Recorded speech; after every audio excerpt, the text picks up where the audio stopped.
Hello, hello. We're back with yet another instalment of the Union Tapes, and this one is episode 33, and it's with Jason Timmy Ball of Southern California stroke S&M bikes fame. Back in 1995, myself and Fids went to California to chase the American dream, and we stayed at an apartment in HB with Neal Wood, Chris Moeller, Steve Emig, and Timmy Ball. He'd moved to Southern California the year before from Colarardo and was working at S&M when we arrived there in 95 and is still working there today, 30 plus years later. He took us round when we were there, helped us out a lot, and got a lot of coverage. He was in many of the mags and videos that floated around at the time. We talk about the beginnings of his how he got into bikes and BMX when he was in Colorado, moving to Southern California, starting work at S&M, all the things involved with manufacturing at S&M and working the machinery, the ins and outs of that place, as he's worked there so long and there's such a detailed history of it. We even get involved in a little bit of his part in BMX Inferno, the iconic S&M video that came out that year in 1995. But yeah, and we trace it right up to present day with the LAMF frame and the ins and outs of that and what that's all about. So enjoy.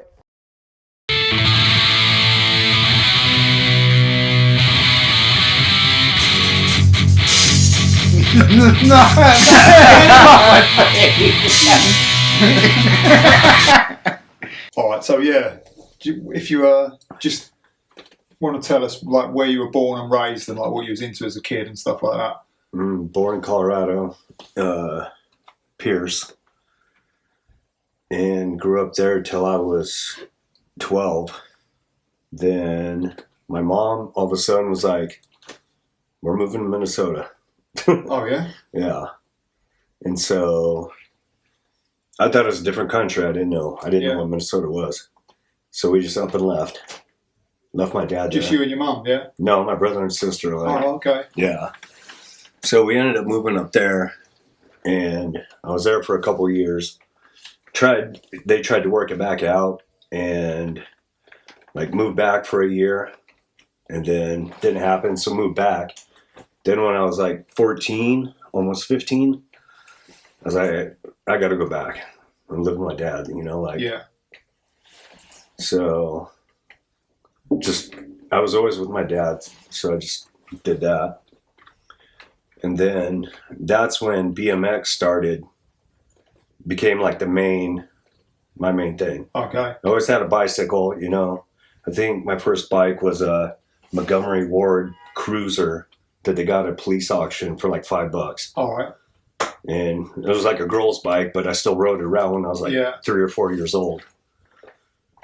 And then, but when I lived in Minnesota, I convinced my mom to get me a dyno slammer. Okay. With the bash guard. Yeah. Which I didn't even know what a bash guard was, but I just saw it and it looked cool. Yeah. And then they sent it, and something was fucked with it, and then had to end up sending it back.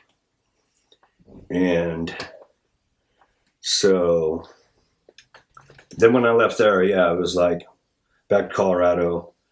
And then that's when I really got into like the BMX, and they had a racetrack, and there was dudes there that were fucking rad, What racetrack? Can you remember what racetrack? It was Greeley BMX. Okay.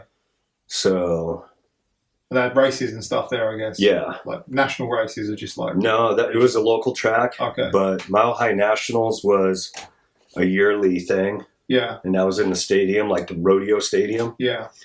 So, I mean, that was the first time I ever saw anything like that. And I was never like into the magazines and shit. I just like riding bicycles. Yeah. So. Well, what was this, about 92 or something? No, I mean, this was... Before? 90. 90, yeah, okay. 89, 90. Wow. And then, so I ended up getting, like, there was all the local guys, Steve Opp, John and Al fagerburg, like Ray Luscombe. they're like the top dudes. Yeah. You know, they're the one jumping the big doubles, doing 360s, and Oh, okay. I was like, it's fucking rad. Real BMX dudes. Yeah. Yeah. And then I started seeing the videos, you know, because those guys started getting into the S&M thing. Like they were the first ones to have S&M bikes. All right. But Ray Luscombe was sponsored by Supercross, and somehow I hooked up a deal. I got one of those frames for fairly cheap. Oh yeah. With the double crazy rear end. I know one. Yeah. Really steep head angle there. Yeah. And I had one of those, and I was like, I thought I was a fucking bee's knees, you know, and some L.F. blast bars. Yeah. 6-piece bars. 6-piece. Yeah. And so, I mean, I had a hoopty setup, but I don't know, I was having fun. Yeah, he was doing it anyway. Yeah. And then started racing more and more, and was doing all right. And then all of a sudden, like, something clicked, you know, like, all right, I can beat some of these guys that I looked up to. Yeah. And what age group was that? 15X. Okay. Yeah. Well, I started probably 15 novice, 15 intermediate, then 15X. All right. So, but it went up quick because all you had to do was like win 3 races. Yeah. And all of a sudden you're intermediate. Then 3 more races or something and you're expert. Yeah. And so then I raced at Mile High Nationals. And I think I did all right. And that's when all the top dudes were there. You know, like all the sponsored GT dudes, Auburn. Oh, did you start jumping at this stage? Or, yeah, we always had trails. Okay, so you was jumping already. Yeah, there was snake trails. So the track had a good set of doubles too, like a huge step up. It was a step up with doubles on top. All right. And if you could jump that whole thing, that was like a big deal. Yeah. You know, because otherwise most people are jumping into the middle of it or just rolling it, then jumping. And then there was a big set of doubles, and that was like the style doubles of the track. All right. So that's where most of the shit went down. You know, like when John Fagerburg 360, it was like, oh, fucking awesome. Game changer, yeah. But, so yeah, then we'd ride the trails. And then during the winter, they had an indoor track. And then they would start holding jumping contests. All right. And there was dudes from Denver that would always come down. You know, and that's when like Brendan Brown, Claybrown, Trent Murray, Brian Taylor, he was one dude that no one knows about him, but he was a fucking badass. Like, he did shit that no one did. You know, he was the one that did that back, like his helmet almost touching his back tire. Yeah. What, he was the one on that video? Yeah. Right on, maybe. No. Oh, maybe it was. Yeah. But he had a picture in like BMX Plus. Yeah. Okay. And there's a picture from the Grands, King of Dirt. Yeah. Where he had that. Okay. And then it was like the Luscombe brothers. And so, yeah, those indoors were rad because it was middle of winter, but inside, and they'd always build a dirt jump. And in the middle, that's when they used to build them, like in the middle of the track. Yeah. But they, you know, had a big open door, and you'd pedal. Yeah, that's it. Yeah. Pedal as fast as you could. You know, it's King of Dirt. Fuck it. Yeah. Yeah. Which, I mean, that's what I grew up doing. That's why now I can pedal still. You know, everyone's doing these downhill shit, and I don't know. I still like pedaling and stuff. All right. But so yeah, it was those races, and then I was 17. I graduated, and my uncle needed his house remodeled in Glendale. Well, I'd come out because my mom's originally from Newport Beach, so I'd been out to California like my whole life, and my uncle needed his house remodeled, so we went out, and me, my dad, my brother, and my friend Sean. And that's the first time we went down to S&M, started hanging out. Oh, okay. And got to know Chris, and then riding like sheep, you know, Dover was around. What was he, like 93 or something, 94? This is 93. So I graduated high school. A week later, I was out there. All right. And how did you know? Like, you just look at the address in the magazine and go, "Well, S&M." I came out to a race in Bakersfield, like with this guy Daryl, and when I was like 16, we came out to a couple races and like just randomly stopped at S&M. Yeah. So kind of knew where it was at, whatnot, And then when we were living in Glendale for a couple months, then we'd work all day, like remodeling the house, and then drive down, ride, and drive back. You know, LA traffic, a good hour each way, if not more. Like doing that every single day. Zigzagging. Yeah. And then, I mean, that was the game changer. You met Chris. Let me just check this is right. You met Chris when you went to S&M. Like, yeah, you just met. So, well, I had met him at races before. Okay. And he'd been out to Colorado for that Mile High National. All right. And like he jumped there was one big jump there called the Pit. He jumped it naked. Oh, okay. Like he started at the top of the hill, jumped it naked. You know, and that was like the whole that was S&M coming in there. Yeah. And so we were staying up in Glendale. This is the whole time during when the GT sucks thing. Yeah. Because we all jumped in the van and we drove up to Eugene, Oregon for a race. All right. In the tractor van. I mean, it's probably been talked about forever, but so we go up there and he was wearing the GT suck shirt. Yeah. And I was 17. Well, first we went street riding in Eugene College, like the main college there, and got busted by the cops. And because I didn't have parents, they were like going to try and send me back to California. Oh, my wife. And look, I was with them, you know, and they were over 18, so they let me go. But, I did that. Then the whole GT sucks thing. And some shit happened with the tractor, the guy that owned the van. That's when the window got smashed. And so then Chris ended up staying up there, and I had to drive back with the tractor. Like all of us were in the van coming back, and I was like, this fucking guy. Yeah. You know?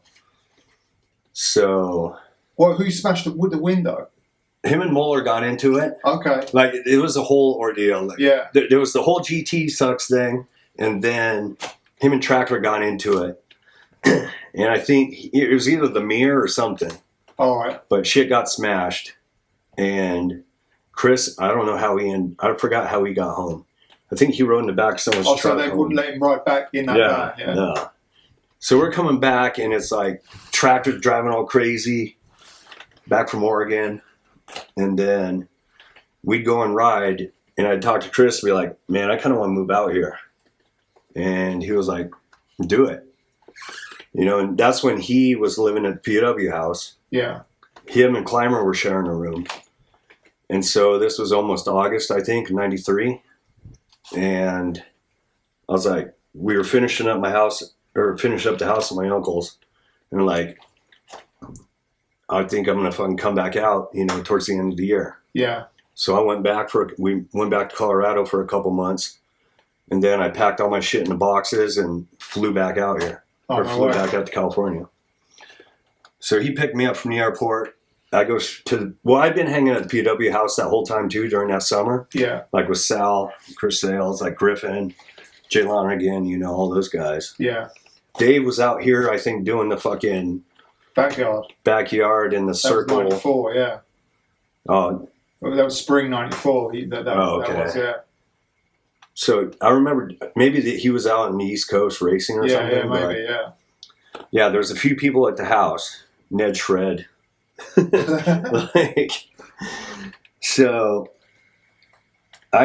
Chris picks me up from the airport. I have all my shit in boxes, and me, Chris, and Clymer all are sharing a room. There's a little couch in the middle of the room, like 2-seater. Yeah. And that was my bed for like a month and a half. Huh. So then later on, Chris was like, "Oh, we'll get an apartment with the White Bear." So me, Chris, and the White Bear ended up getting an apartment. Which was the HB house, was it? No, that was the apartment. Okay. So that's where you and Fids showed up. Yeah, okay, yeah. So that was like January 1st of 94. Okay. So we were there. And when did you guys come? We came the year after, 95. Yeah. Spring. So like when we got into that apartment, it seemed like English invasion started. Yeah, that's what I was going to ask you, yeah. Yeah. Did you, when you moved all your stuff, like, was you working, or did you just not work for a while? Did you have like a job? or had the job been discussed at S&M, or No, you just moved on like on the whim? Because I'd worked for my dad, and I'd made decent, like, back when you're 17 years old making $10 an hour, not getting taxed, like, that was some all right money. Yeah. And so I came out here, Cali, and I was like, fuck it, I can get a job. Like, I can do anything, if I have to. And at one point, we were bagging grips for ODI, like Bill Grad. Stories, And, he would drop off a box of grips or whatever it was and sit and bag those and then get paid a certain amount. And then the other one was everyone worked for Bingo. The guy, he moved stuff, like house moving and shit like that. Yeah. So people did that. And then there was traffic counters. Right, where you just sit on an intersection. Whenever a car goes by, you hit a button. Yeah. So I did that a couple times. And then that's when Mcgilla was doing metal jimmies. Yeah. And at one point, he paid me to go over there and just, like, seal envelopes and, put stamps on them and shit. Yeah. And then he'd go and buy me Jack in the Box. But, so yeah, I did that. And then I couldn't find shit as far as work, like, I did some telemarketing stuff, which cold calling people about trying to sell them toner that cost 10 times more than it actually should cost. And that only lasted for a month or two. And then the whole time also, like if I needed parts, I would go to S&M and like sticker stuff, work there and trade. Okay. So like if I need a pair of bars, go work for, a few hours. Yeah. Because when I did that telemarketing thing, it was from like 5 in the morning till 11. Then I'd go to Dover, sometimes sleep in the grass, and then ride all day. Meanwhile, I was pedaling everywhere, and California, nothing's close. Yeah. So I'd pedal like probably 30 miles a day between Huntington up to Costa Mesa, then to Newport, then all the way back down. Yeah. But I didn't care. Yeah. Even riding, I'd ride from the apartment by the, where you guys went to the POW house in Westminster, and that was, I don't even know how far, 10 miles maybe. Yeah. And what trails were like coming up at this point? That's, so Dover, Dover was there, Sheep, but Sheep was crap. Yeah. Brian Foster was still living. Him and Jay Larnigan were at the POW house. Okay. So we started building at Hidden Valley. Hidden Valley had been there before, and then it kind of got plowed. So we started building there. But then Dover was starting to get fairly decent. And then there was like Twin Palms. Okay, Eric Carter's yard. There was another one called Albie's. Okay. And, then we drive down to San Diego to Mission Trails. All right. Where they did. For the Dirt Brothers thing, Yeah. So, there was shit everywhere. Like, back then, all the jumps were shit, but there was, like, options. Yeah, there's plenty of them. And even back in the day, like, you'd drive down PCH, and there'd be an empty lot, and there would just be a set of doubles. Yeah. Like, someone would just go and build a set of doubles.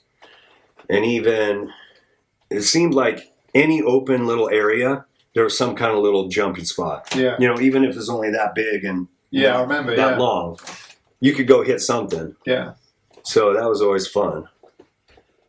But you always had to drive, Yeah. if you wanted to go to the other ones. Who was it who built like Dover and Twin Palms and that? Who were the main guys? Twin Palms, that was there. That's been there forever. Okay. Like, I don't even know who built that originally.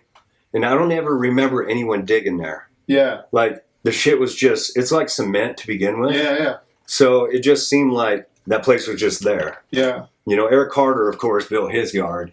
And the dude, Albie, I don't even know if that was the name. It was just called Albie's. Yeah. Like, that was there. But we were building down at Dover. Like, then there was all the young kids, like Bar Spinner, Adam Pope, Jason Pope. They were always down there, but they were like 13, 14. Yeah. So people were digging. There was a guy, Crazy Red. Oh, I remember him, Yeah, and he would work on the fucking building the cliff jump all right. at Dover. And then he'd kill himself on Yeah. it. And What was he from California? Crazy Red. yeah, Has he sort I of think so. came- There was two came and Crazy went? Reds. Okay. There was a skinny one, and then there was the other Crazy Red who was a little bit bigger. I remember the Superman one. He's got the clip doing the Superman in that video, and the bike kind of goes out in front of him. He Yeah, made that's the other decades one. and stuff. Yeah, that's the There's other another one. one, okay. Yeah, so the other Crazy Red was the one that kind of did the cliff jump, I think. All right. And then, like, BF, Alan Foster, like, then we started building other little sections at Dover. All right. And then at Sheep, it was like Hippie J, Hippie Sean, and a few other people. So I don't know, some of it's like Yeah. a blur, but Yeah. Totally. there was always random people, and people weren't afraid to dig, you know, like, Yeah. just, if you want to ride, you got to dig something. Yeah. So, and back then it wasn't as meticulous as it is now, where it's got to look Yeah. perfect. You just piled a bunch of fucking dirt, Yeah. stomped on it. And it worked. Yeah. Off it went. So, what are we getting at? Well, I went to Dover, and there was like a couple of lines with you, I think, and one of the lines was like mega tight, like rah, rah, rah, rah. Can you remember that one? Yeah. I just remember that being like probably the tightest thing I ever tried to ride. Yeah. Yeah. And then there was like bigger stuff. The one It was over like, the berm one.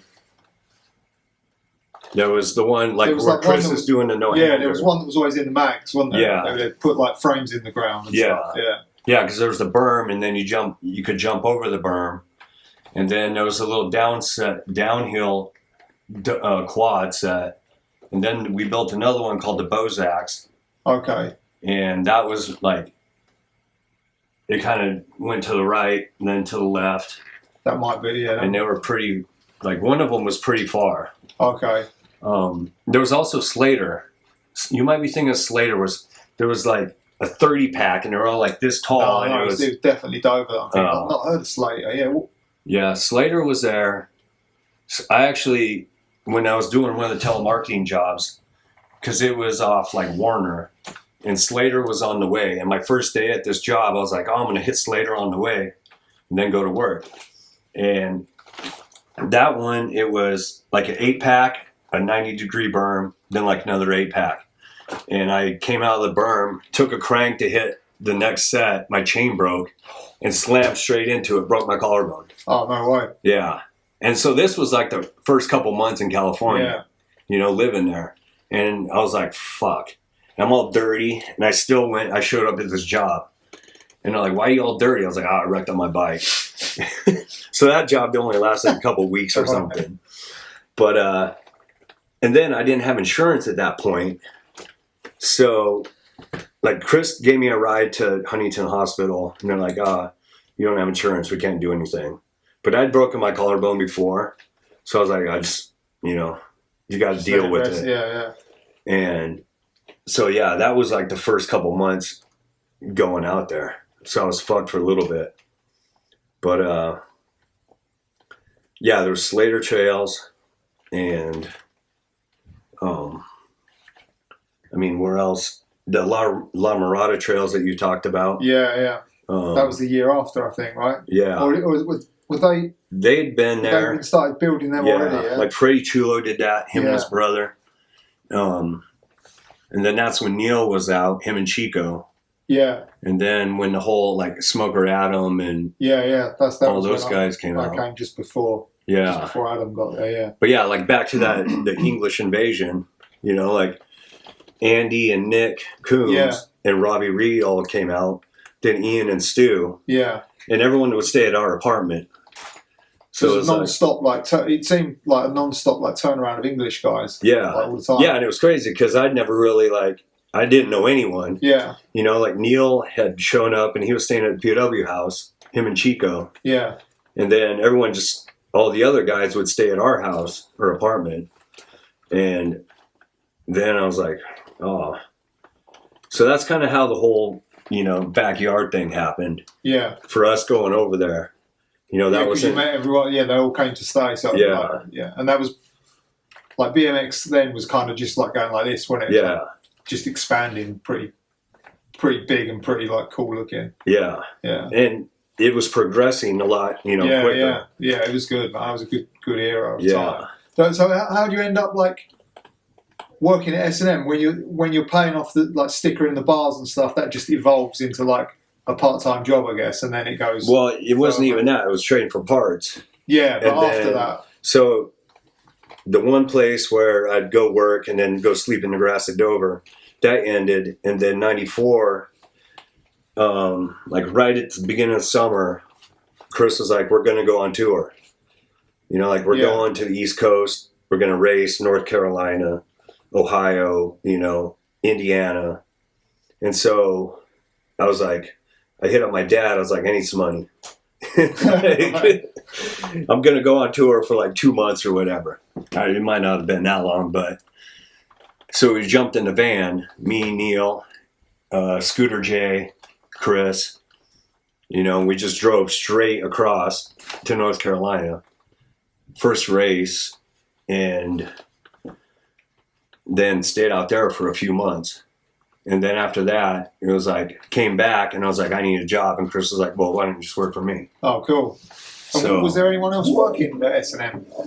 Or was you the first person? Or no, it was Paul Green. Oh, yeah, okay. And then Jay Marriott, Scooter J. Yeah, he did the graphics at some point. Yeah, he was graphics and he was also screen printing. Oh, okay. Because at one point we were screen printing everything. Yeah. So Paul did sales. Chris did, whatever, sales as well. And Jay would do art or screen print. Okay. And then I would just sticker stuff. Yeah. Actually, Paul's doing the shipping and stuff as well. And I would just sticker stuff, and that's when B&E was making stuff. So the van would come, we'd go load the van up. Manufacturer. Yeah. Yeah, okay. So they're making frames, forks, handlebars. Yeah. And they would show up, we'd send them off to paint, come back, and then go and sticker everything, box it. And that's when we're at the Edinger, that little warehouse, the one with D. Schneider and everything. Okay, pre-skate ramp warehouse. Yeah. Okay, yeah. But we had the other, so we rented another warehouse across the alley. That's when we had the little half pipe. Yeah. And like Alex Leech was out. I think that's the one I'm thinking of. The extension is on BMX Inferno. No, that was another one. Okay, yeah. Okay. So this one was like 3 feet tall. Because that's where we had the screen printing equipment. All right. So like half of it was a ramp. The other half was... Screen print. Yeah. That was just a little one. And I forgot who... Climber went? No. I forgot who built it. I mean, we built it, but someone else was helping. And that's when Dave was like kind of all over the fucking map. Yeah. But... So yeah, it was just us four. So was you there when D. Schneider came by the... No, that was right before. Okay. Like, I think maybe a year before. But, so yeah, we got in that van, went to the East Coast, and then went to Ohio. And that's the first time I met, like, all the Ohio guys. And then we ended up going to the Fat House. And that was where, Tag, Crandall, Stu. Mcgilla. There was a whole crew, yeah. And we ended up staying there, and they had their trails. Yeah. So we would, we'd kind of stay in Toledo for a little bit, go down to Fort Wayne, and then there'd be a race in Evansville. Kind of just bounced around there for a month or two, and then we drove. That was cool. That was a good time. Yeah, right? but you got fucking 5 dudes in a van, and it starts to stink in middle of summer. Sleeping there as well. Sometimes, if we could get someone's, like there'd be kids like. Their parents would be like, "Oh, you can stay at our house." Oh, cool. Like, "Oh, let's do it and take showers." The shower was the thing because otherwise you're in a porta potty, or in a van in the East Coast. It's 100 degrees and 100% humidity, so it was kind of rough. But how was you getting money on that? Was it you just racing and? I was only 18 expert, so I was expert then. No, okay. So I would just I hit up my dad to begin with. And back then, $500. Would see you through as a 17-year-old kid for the summer, pretty much. Because you get a Jack in the Box, you get a taco, a burger, and fries for $1. Yeah. You eat that every day, and so that's kind of how I did that. And what about those guys? Were those guys, could they win money or? Yeah. Okay. Yeah. I mean, Chris was pro. Neal, he was a pro. Yeah, okay. So, and that's when he started doing really good. Yeah. You know, like, so he was winning shit. And we would just take a bunch of shirts, you know, packed a van full of shirts. And oh, yeah. so you just hustling on the road, yeah. Yeah. That was the moneymaker. Because even after a while, like, I'd go to races by myself and I would take a box of shirts and that'd be my entry fees. Yeah. You know? So that was always the best bet. I mean, selling shirts was easy. Yeah. And back then, you sell it for $10. Yeah. And people were buying them left and right. Like, you go there with 3 boxes of shirts and sell them all in one day. Yeah, that's a lot, isn't it? Yeah. So, yeah. Then we went from there all the way to Seattle. Oh, okay. And did that last race up there. And that was the Lumberjack Nationals. So that kind of was like the end of the, you know, the race season. Yeah. And then on the way back, we stopped at, it was Coos Bay. I forgot the name of the trails, but it was like Shad, you know, from Snakebite. Yeah. Oh, yeah, okay. Like they were all there. Yeah. Like we didn't really, back then, you just kind of knew people from, you know. Events and stuff. That's how we knew people, yeah. Or you just knew scenes, like you'd heard like we'd hear about them, like, oh, there are these guys up here, and you'd hear a few key names, and then like. Yeah.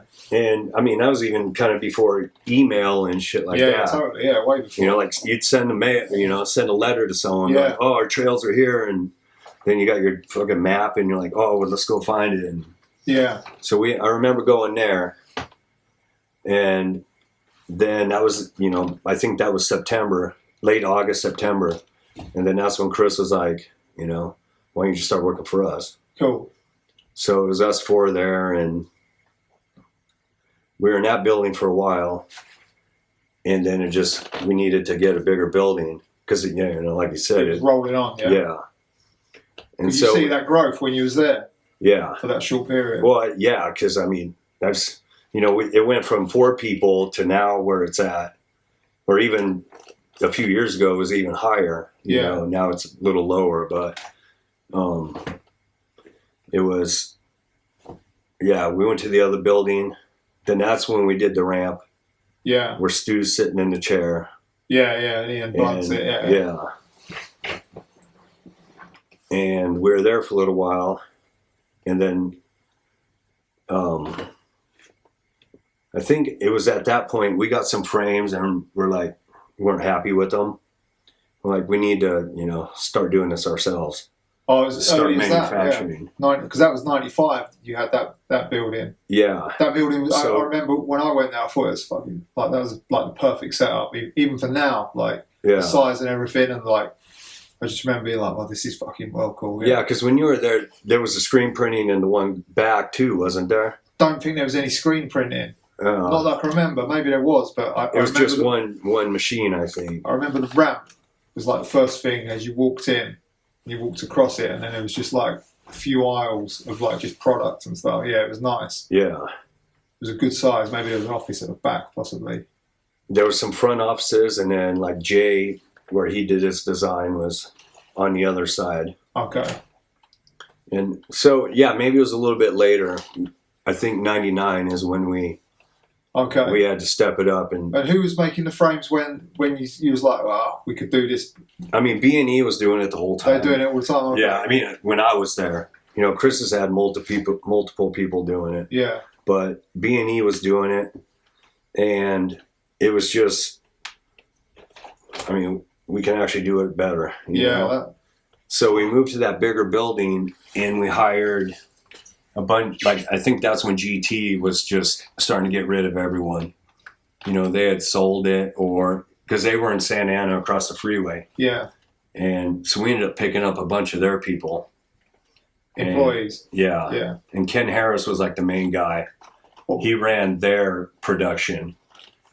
And so he was the one that started setting everything up. So these guys were like frame builders? Yeah. Oh, no. Yeah, because that's when GTs were still being made in Santa Ana. Yeah. Before they went to Taiwan. Like, that was the whole reason for them leaving, was because they're moving everything over. Yeah.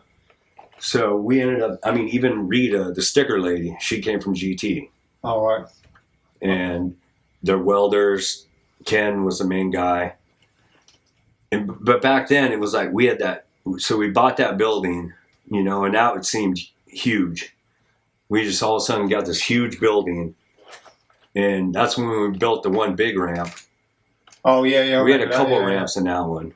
Okay. And then the one with the spine.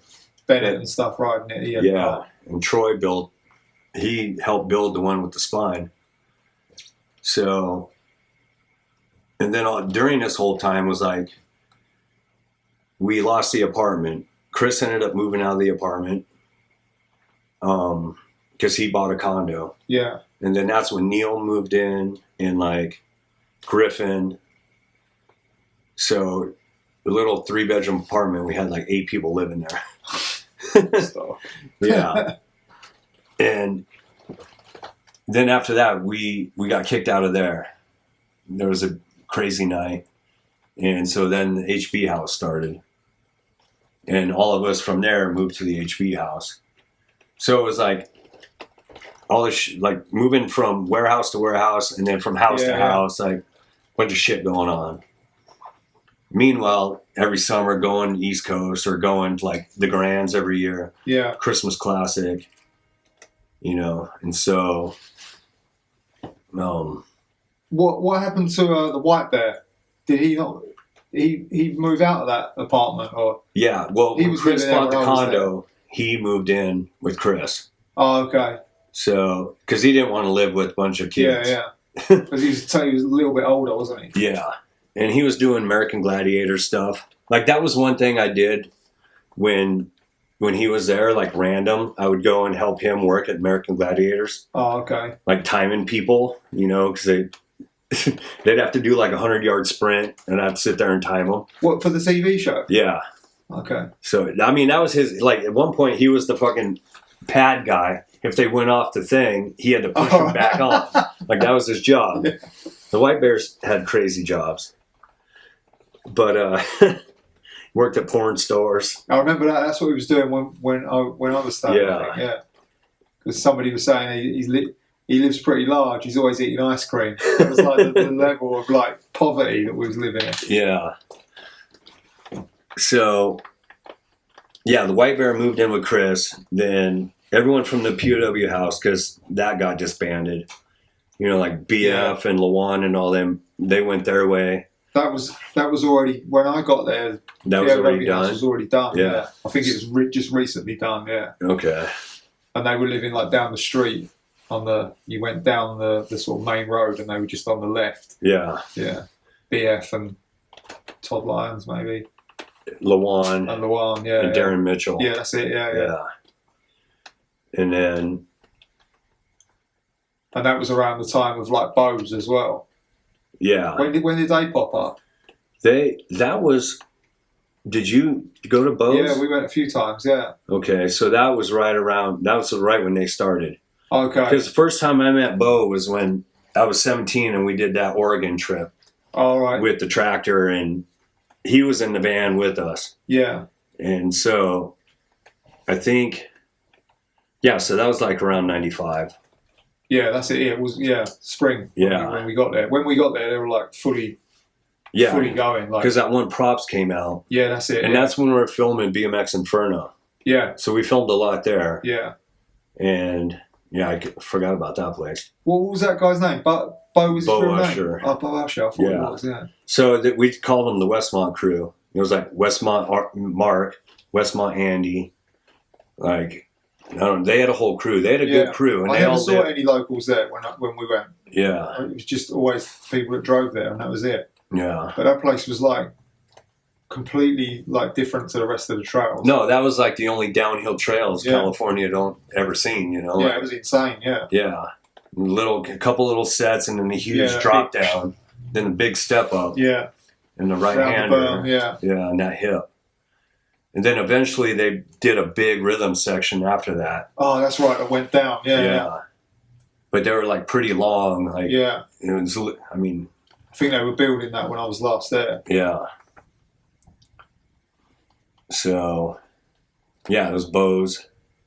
we were going out there, I mean, a few times a week. Yeah, that was the spot at one point, wasn't it? Yeah. It was like, Especially during the winter, you know, because sheep would get flooded out. yeah. And that place was always good. Like, that was always that winter spot, Twin Palms, Yeah. you know, out there, that it's the water Red got and sort of, soaked yeah. up. And It's like a race. I remember that as being almost racetrack like that. yeah, At Twin Palms. yeah.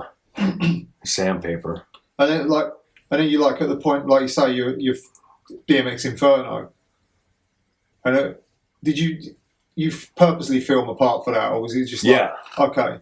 Yeah, I we watched it filmed the a other day, part. You know, Perrick did that. Yeah. So it was a lot of it at sheep. Well, it was we did a bunch of stuff, but most of it was at sheep, and like try something, didn't work, and he would be like, "Eye of the tiger, eye of the tiger." Oh, really? Yeah. Yeah. And then that's when I just did all those crazy nosedive 360s. The freeze that kept like, whoa, yeah. And I would like, if I didn't like it, and I was like, do another one. He's like, eye of the tiger. Like, that's embedded in my brain, just eye of the tiger. I was watching the other day, and it was like one of them like involuntarily drops quite far, like whoa. Yeah. And then like the one after is even more like, yeah. Yeah. But they worked out perfectly, like. No, and some of them a little over rotated every once in a while. Yeah. But, and even BF, like not that long ago, there was the boozer jam at sheep, and he was like, "Don't over rotate this, don't over rotate this," you know, like 20 something years later. But yeah, so that was good, because that's when you guys were out. Yeah. You know, and then Fids ended up saying. Yeah. So we were riding. We went to Vegas as well. I remember that. Yeah, that little trip to Vegas. That church skate park. Yeah. And I think we went to Vic Murphy's wedding at that time too. Or at least one of those trips. I don't remember that, but yeah, maybe. Yeah, one of those trips we went to that skate park. They had a contest. And yeah, maybe it was that different. was the one before, I think. Yeah, me and Dave Young tied. Oh, okay. For like the street comp, like amateurs. Yeah. 18 or whatever age it was. Was that might have been when they was there for Dirty Deeds? Yeah. Was it that one with the like Kicky Wall and Keith does the 540? Yeah. Yeah. Yeah, and then I think Rooftop does like some transfer or something. Povah does the flip. Yeah, I think it was that one maybe. Yeah. Yeah. And then, because I remember that one, me, Griffin, and Sal were sitting up on the one tall quarter, and we're just heckling people. And it was like the guys from the Muppets, the old guys from the Muppets. Statler and Waldorf, I think Yeah. they're called, yeah. And so, yeah, there was that contest. And then after that, every fucking sweaty BMXer, Vic Murphy got married in some church, drive-up church. But maybe Alex Leech was there. I don't know. A lot of shit just blends together. Yeah. And so back to like when the GT guys came like to start like actually making stuff, like did you have machines as well at that point? Or? We had to buy everything. Okay. So like our biggest investment was a brand new CNC tube bender. All right. You know, that we made all the handlebar machine, right? Yeah, because I heard the stories about that. Yeah, and we bought that brand new, and I think back then that was still $150,000 or something. Like that was the huge investment. Yeah. And then we got a bunch of mills, you know, buy a little bit here and there. Bought a new like sander, and then L.A.F was selling a bunch of their stuff. Yeah. So we picked that up, and there was like another bender there, like cold saws. So when we did start off buying a few new machines. So Chris was going to go he was going that way anyway. So. Yeah, it was like you got to jump in. Yeah. Both feet. Yeah. Like, if you're going to do it right. That's crazy to think that like. Yeah. You're just going to we'll just make our own frames. Yeah. And like eventually we want to do that anyway, but you know, if B&E might not have fucked up that one time, it would have been like, maybe fucking it would have kept going a little bit longer, but... What did they fuck up? No, it's just... Remember? Just like... the frames didn't look right, yeah. So, nothing we want to, keep our name on. Yeah. And how hard was that process to like... Because that seems like unfathomable how you could like start with just no knowledge of like how, well, not no knowledge, but like little knowledge about the machinery and stuff and how it works. So actually producing like full frames, forks, bars, and Well, Ken had been doing it at GT. Oh, yeah. Like Ken, the main guy. Yeah. So he already knew exactly what to do. He just needed the right stuff. Yeah. So, and, you know, we already had welders that were welding frames. Yeah. You know, and even the like guys pulling levers and stuff. Yeah. They had worked there. So it wasn't like everyone's just He didn't know start nothing. from scratch, you know, like we pulled some dude off the street and like, hey, you start bending these handlebars. Yeah. And at that point I was doing all the shipping. Like I was doing all the shipping and receiving. So I didn't really have anything to do with the manufacturing part. And then it started getting busier and busier.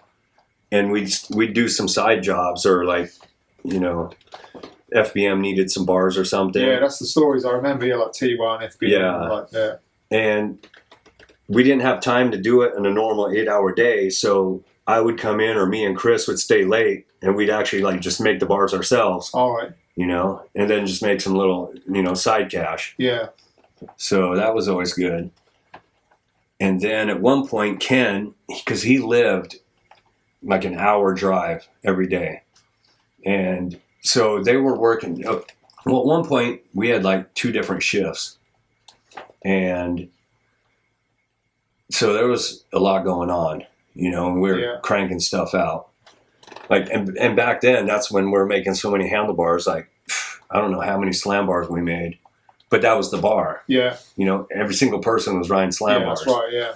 And the bender was just constantly, like, that's all that bender does is make handlebars.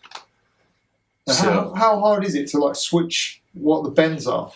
Like, say you're making slam bars and then you're making, like, Hoda bars or whatever. Well, you got to program it, you know. Once you have the program in, it's just like hitting, I want to play that song or I want to play that song. It's straightforward as that once you put it in, Yeah, you got to program it to begin with. Yeah.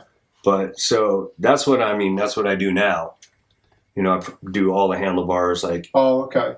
Do all that stuff. Do you weld them as well? No. Okay. No, we have all the welders. Even there's still one welder that was originally from GT. Oh, right. We got a couple new guys now. But no, I do all the production, like I order all the raw materials, you know, all the tubing. Yeah. And then make sure we have all that, schedule everything. Every time we got to make a new frame, figure out fixturing and all that. Like, does the you know the bends in the chain stays and the seat stays, is that a different machine to the handlebar machine? Yeah. I take it is, yeah. But there are some, like when we made the Kobe Cruiser, because I had that loop tail, that one we did on the CNC. Okay. But one of the benders we got was from L.A.F, and that's just single bend. And so we do most every single seat stay on that. All right. You know, it's simple. Yeah. It doesn't take much. You just set a stop, you know, 2 stops and it does it. And it's pretty basic. Yeah. And when you're building a frame, like what's the starting point? You cut the tubes, obviously. Starting point, the idea. You know, and then making a drawing. Like before, we used to just wing it and just try and piece stuff together. But now, like I've actually taken SolidWorks classes and, you know, I figured out how to do that stuff, or we have someone else draw it. So we get a drawing. It makes it so much easier. Like when you're trying to make a certain frame and you don't have something to compare it to begin with, you know, trial and error. Yeah, of course. Especially when tubing's, you know, it's expensive and you're scrapping all this. 50 times the time and cost, yeah. So nowadays we're just making a drawing and then work off that. And then once I make one, then make a fixture to, you know, if it's production, make a fixture to run with the whole thing. And what do you do? The front triangle first, then the back, and then just piece it together? Or? Yeah. Okay. Before it used to be one fixture and you would do the entire frame like that. But we went, the way they were doing them overseas, they have a front end fixture and a rear end fixture.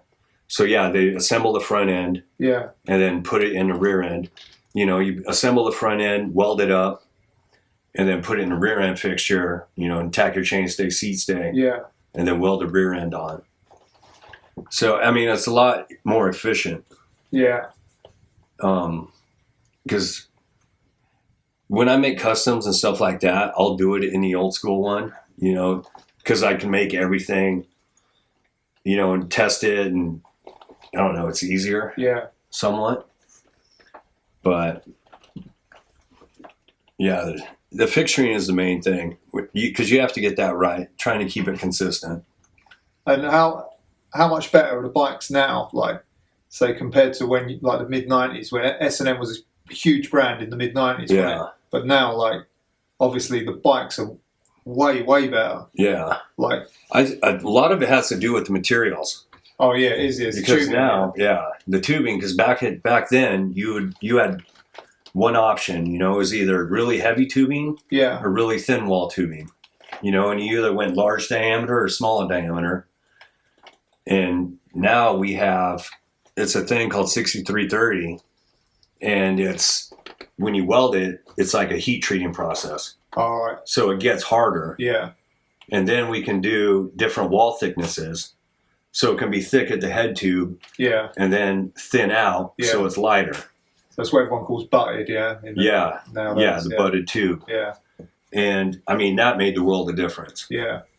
Just weight-wise and strength-wise. Yeah. And they're way more like frames now. Like, if I pull a 90s frame out now, it looks really primitive, doesn't it? Yeah. Like, it just, like you say, just like really blocky. Yeah. And like, yeah, just unfinished almost when you compare it to like pulling one off the wall now. Yeah. Like the chain stays or seat stays aren't capped. You know, the open end. Yeah. It just, looks kind of half-assed. One thickness for the chainstay and just a straight gauge tube, and it all the way down. Yeah. Yeah, now they're tapered. Yeah. You know, or swedged and bullet nosed. Yeah. You know, it's cosmetic. Yeah. But it looks a whole lot better. Yeah, that's what's appealing, right? Yeah. And, you know, when you do that, you can get chain clearance. You know, there's all other factors as well. Yeah. Besides just cosmetic. Yeah. But, attention to detail. I think it's... And that's kind of what you got to do. And that was one thing about when someone else makes it, you know, like, they don't care as much as you do. Yeah, of course. Like, once they sell it to you, that's done. Yeah. You know, now we make it, if something's off and we send it out, it's like, it's going to come straight back to us. Yeah.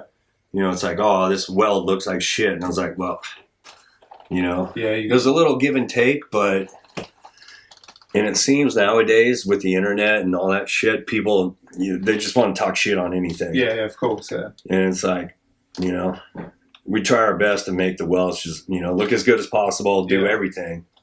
But that's one thing, doing it in-house, you know, you can definitely control it a lot more. And what would you say the strengths of the frames in comparison to the 90s as well? They're way stronger now. Yeah. Yeah. Lighter and stronger. Yeah.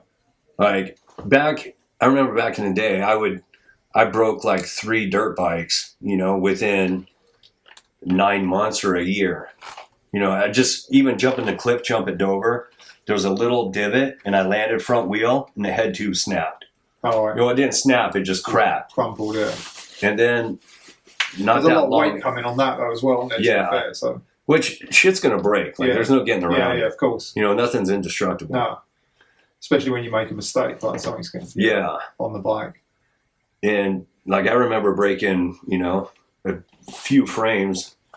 And now I don't ride as much as I used to, but, you know, with this new bike, I rode it for 5 years straight. And oh, no way. Yeah.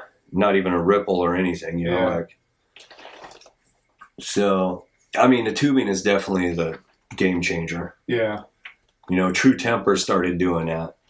Oh, have they? Yeah. Yeah. Well, yeah, they were the ones that started it because they were doing it on road bikes, and, you know, because road bikes have to be super light. And then we just went like thickening it up here, and then transferred over. Yeah. And all the like cuttings as well. Like, there'd be certain machines as well, like the embossing and all the like engraving stuff and that. Yeah. That all adds to it as well, I think.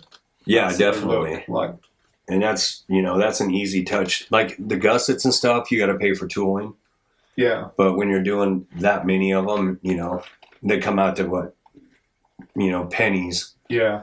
Per part. And that all makes it up to look and like rep that like pretty good image, that isn't it? Like when that's all them little bits are on there. Yeah. Because before everything was just there was either no gusset or was that little triangle plate. Yeah. You know, and it just it looks like an 80s or 70s frame. Yeah. And what was it like? What was the popular parts in like the early days when you started working there? Like would have been the dirt bike and pitchforks always been popular, right?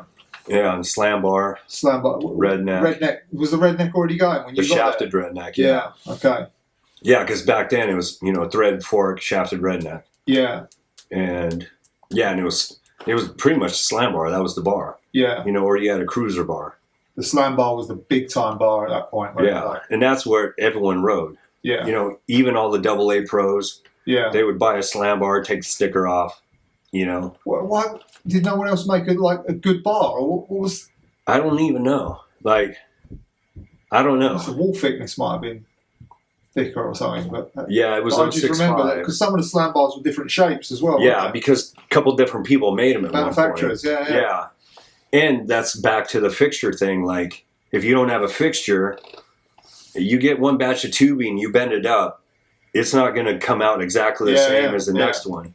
So, like, if you don't have a fixture to check it into, you know, like, I mean, even when I first started doing that, there was a batch that were coming out weird, and I was like, I adjusted the bender so many times, and I was like, because you get some material that's a little bit softer, so, like, spring back is less or more, you know, and if you can't check it, you know, we check, like, every 10 parts, just to make sure. Yeah.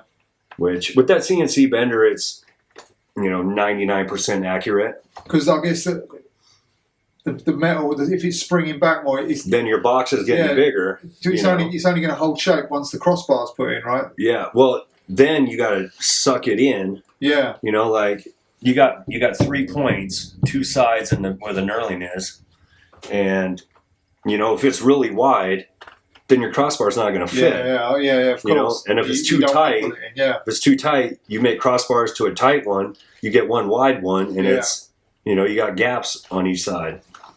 So that's how some of those, like, I used to go to B&E, but I never saw how they actually produce stuff. But yeah, you get some with a box that looked like that, or crossbars that were here at one point, then up here the next. Some that were really high, Yeah, and then some that were super low. Yeah. Like, I don't know, it's, you know, another thing, like, let's do it ourselves and make it better. Unreal, man. We've got a Patreon page, so if you could show us any support, we'd be most grateful.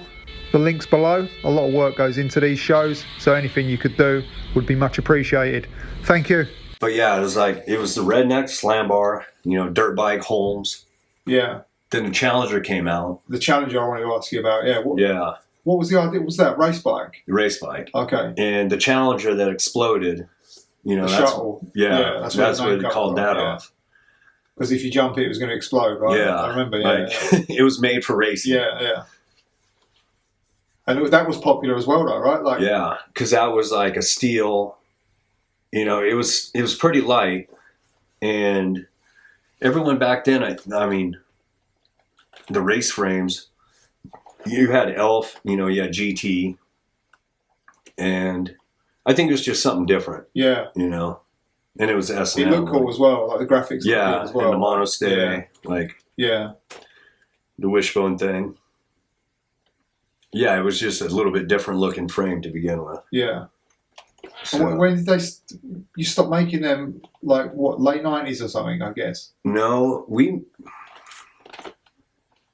made them, well, Challenger kind of, we stopped the Challenger. Changed it into something else, Then it evolved into, like, the race version. Yeah. And then, like, the 38 Special. Oh, yeah. You know, it's like, it's kind of, like, progressed. Yeah. You know, and then it turned into internal head tube, you know, Euro BB. Yeah. And, because at one point the Challenger had 990 mounts. Right? Actually, didn't even have anything. You used the caliper brake. Oh, really? I don't think I remember that. I think it had canty brakes maybe. At Yeah, first. and cannies. The very first ones was just a caliber brake. All right. Because back then everyone was running like those pit bulls, you know, and yeah, I never rode one of those, but. And the Challenger stem, that was another thing that was real popular, wasn't it? Well, Yeah. It still is, like. Yeah. No, we still sell a lot of those. And that's sort of changed into the Credence stem almost, isn't it, really? But yeah. even though there's two, there's slight little difference bit between the two. Yeah. Yeah, same look and everything. Yeah. And who, that video part in BMX Inferno, did you pick the song or did Parrot pick the song? Well, I originally wanted Pinhead Gunpowder version of that song. Okay. And I think I mentioned that, and then, I don't know, when they went and started putting the songs in, you know, it's kind of like fucking with everyone. Yeah, yeah. You know, you got Kids of Whitney High. Yeah. You got, you know, Fids' song. I think Neal actually got the song he wanted. Okay. But yeah, I remember the first time I watched it, and I was like, Joni Mitchell, like, this isn't the version I wanted. Like, was that the final? Was that a premiere or the first time you actually watched the production vid? Yeah. Yeah. Okay. So I remember we were at the apartment and got it, and it was like, oh, it's slow, and it's like, but it turns out it was good. Yeah, I think that's a classic. Yeah. Yeah. That's a that works really well. I think. Yeah. Yeah. And a lot of people pick that one out as one of the good songs in that video as well. Yeah. And just the whole thing of, you know, paved paradise, put a parking lot, you know, like the trails are gone now. Jumps, and, yeah. Yeah, it was good, man. That was a popular video as well. That was the video that year. I remember. I think maybe Standard had a good video out that year as well. But yeah, that one was good. I remember that being until Dirty Deeds came out. I mean, because that's a game changer. Dirty Deeds was the year before. Oh, was it? Yeah. Oh, okay. So then it would have been like, what did he make after that? Might have been, what was the street video that Parrot made in all West Coast? Nowhere Fast. That's it. Yeah. That might have been one after, but like. People talk about BMX Inferno still today, so that's a fucking because there's all kinds of stuff going on there. You know, like that's a good run, like for people still to consider that classic. Yeah, you know, like I grew up watching Feel My Leg Muscles. Yeah, you know, and I wore that tape out. Yeah, like, so we had that over here. I remember thinking that was because that was like a new era of BMX, like that everything that was kind of corny had kind of been smashed back. And like this new stuff was coming in, and I remember Feel My Leg Muscles when it come out, being like, "Yeah, this is it." Yeah, and then there was 44 something, and that was like clean cut American Kid, like Dave Clymer was a fucking man. And that notched up again, didn't it? Yeah. Yeah, they just kept getting better. Yeah, that was good, man. What else we got? Oh, the next generation dirt bikes and homes, like, did they flop a bit, or was that just from the outside looking in? I remember the hype was really good coming into them. Yeah. And then, like, when they came out, they had like a lot. You saw a lot of them at first, and then they kind of didn't carry on like the strength of the dirt bike kind of following. I think because everything kind of got overbuilt, you know. Yeah. It got thicker tube, you know, like I was saying, tubing got thicker, huge dropouts. Yeah. You know, like with the warp pig and the Savage. On that bike. Yeah, I mean, the dropout was almost a pound itself. Yeah, that had a big thing at the bottom as well. Yeah. And I don't know. I think it was just overkill. Like, you know, overbuild something. But then at one point, people didn't care. Yeah. You know, I remember riding Next Generation Holmes with 48 spoke wheels. Yeah. Pegs. You know, that bike was probably 40-something pounds. Bomb-proof. Yeah. And I never broke any of those. Yeah. You know, like. Well, how long did S&M make them? Do you know? For a few years. Oh, really? Yeah. Yeah. Because then, after those, then we started, like, doing the Bennett and the Call Girl. Yeah. You know, the War Pig and the Savage. So it changed a bit, yeah. Yeah. So that was still B&E days. And then Actually, some of those frames, we were in the new building, but we weren't doing them yet. Like Caston was making them. Yeah. And company Profab and also Champion. And what was the Bennett after the Mad Dog and the dirt bike? Was the Bennett the first of the newer pro models, or was someone else have one before that? Or the Holmes, obviously, but either the Butler, the Call Girl, or the Bennett. I seem to think. No, actually, the Sabbath was like the first. Sabbath was the first. Yeah, okay. because that's when McKinney was working with us, and that's when we're in the old warehouse, and we got a batch, and they didn't ring the seat tubes, so he had to go. Seat post wouldn't fit in your seat tube, right. So he had to go put a seat tube reamer in a vise, and he sat there and reamed every one. And I think it was like 50 frames or something. And he sat there for days doing it. Who did that, Chris? No, McKinney did. Oh, wow. Because it was his frame. Yeah. And yeah, so the Sabbath was the first, newer pro model. Yeah. And that and then the others followed on, right? Yeah, so then the War Pig. Yeah. Then the Bennett and the Butler, Call Girl. And what else was there after that? I didn't change into is it the trail version or something, or the PBR? PBR. Well, there's a Stricker. The Stricker too. As well, yeah. Yeah. And then PBR, which is similar to the Stricker frame. And what else? Yeah, then we had different race frames. Yeah. 38 Special, the RV. And then then the black bike came out, and that was the integrated head tube. Oh, that's right, yeah. And Neal's frame had the integrated head tube. What was Neal's frame called? It was just Neal Wood. Okay, I don't remember that. Yeah, it was a race frame. Yeah.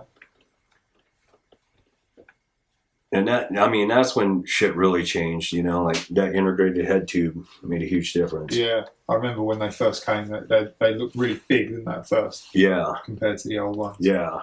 And then Behringer had his of Behringer course, frame.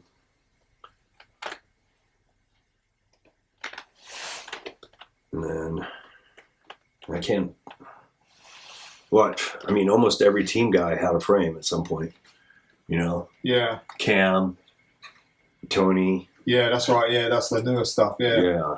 Well, did you feel like S&M slowed down when all of T1 and the FBM and the metal? Remember that sort of phase when those companies really blew up?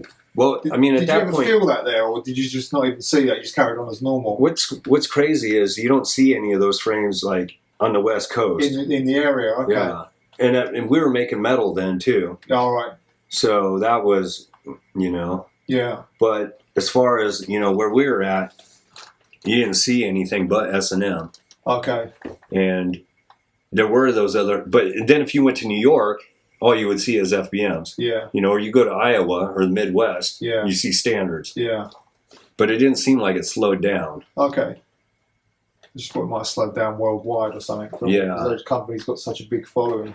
And I don't think, they weren't producing like we were. Yeah, that's right, yeah. They might have, made 50 frames and that would last them a year. Yeah, that's it. I don't know. I don't know the fucking numbers on that, but it wasn't. At that time, we were just building more and more and more. Oh, right. So you don't even notice it. Yeah, it was taking off. Yeah, and then when we started Fit, we had Chase frame, the DAC, and those frames fucking just blew out. That's the next step, isn't it? Yeah. And, when we'd make a run of those, we'd do 200 frames at a time. Oh, wow. Yeah, it was and they'd be gone in a month or two. So. And what was that like when Fit started? Was it that, again, that's another huge project, right? Yeah. We're a whole new bike company and a parts company and just a whole new everything, right? And production-wise, you have already 10 frames you're making here for S&M. Now we're going to do a Series 1. Yeah. We're going to do that. And that evolved Series 2 or, So it's and then the Fit bars You know, we did fit forks for a while. Forks, yeah. And, you know, then you got a whole nother, you just pretty much double everything, you know? Yeah. And at that time, fit was selling like really good. Because fit was just frames at first, right? It started out pretty low level, and then kind of built a following. Series right? 1. Yeah. You know, and then that team got crazy. Yeah. And then it really blew up. Yeah. Once the first video came out, really, wasn't it? Like just after that, it started sort of gaining a lot of momentum. Yeah, and then Aiken on there. And, BF. Yeah. Yeah, and BF was one of the first ones we made too.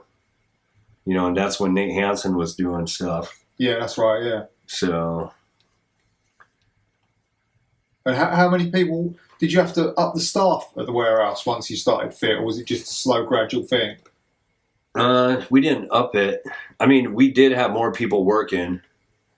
It wasn't like a drastic change, you know, like a couple more people. Yeah. In the shop, we had more people. Because, I mean, you know, like I said, 200 frames per run. Yeah. You know, you got, at one point, I think we had 5 welders. And, you know, then the other dudes making the parts, like prepping them and everything. So, yeah, there's definitely more people in the shop. Yeah. And what do they just work a normal day, or do some people work late? Because that seems like a lot of stuff to make. Yeah, everyone would work normal, just 8 hours. Yeah. But we got it down, you know, like after a while, it got down so it was so efficient where, you know, you could crank some stuff out. Yeah.